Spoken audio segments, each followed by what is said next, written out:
In the ancient hills of Wales, where the mists hang like whispered secrets, and the wind carries the echoes of forgotten songs, a stir awoke deep beneath the roots of Snowdonia. It began with a low hum in the earth, a tremor that birds felt in their wings and foxes in their dens. The old ones, those who still remembered the tales, knew what it meant. The dragon had returned. Veroq, once a guardian of balance, a spectral force of nature born from the breath of the mountains and the flame of the stars, Veroq had vanished when humankind ceased listening. For centuries he slumbered in the shadow realm between realms, watching silently as the earth grew sick beneath a sky thick with human longing and carbon smoke. But now the world had called him back.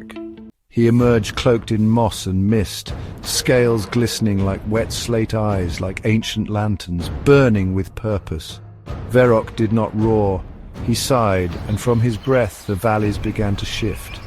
Where heaps of waste biomass once lay abandoned, broken branches, fallen trees, the forgotten bones of the forest, he passed, and flame licked the ground, not in destruction, but in alchemy.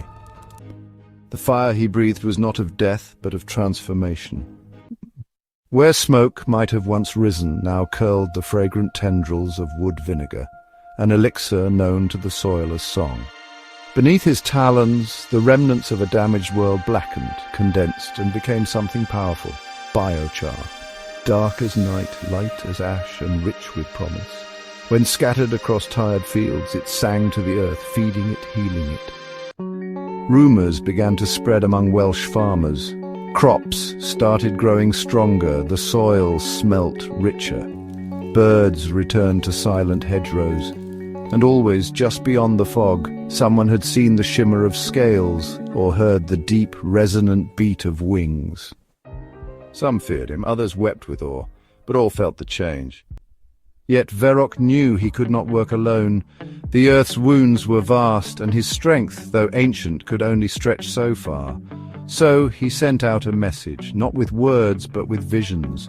Dreamers began to see him in their sleep, the dragon walking through scorched woodlands, tail trailing stardust, transforming rot into life. "Come," he said through wind and dream, "come and join me. Let your hands become my flame. Let your work become the healing."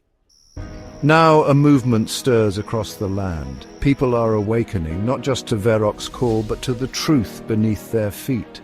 Machines hum beside hedgerows, mirroring his gift, turning waste into hope.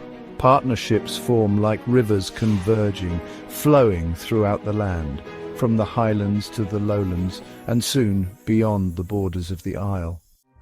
And Veroq, he watches from the hills, a shimmer in the dusk.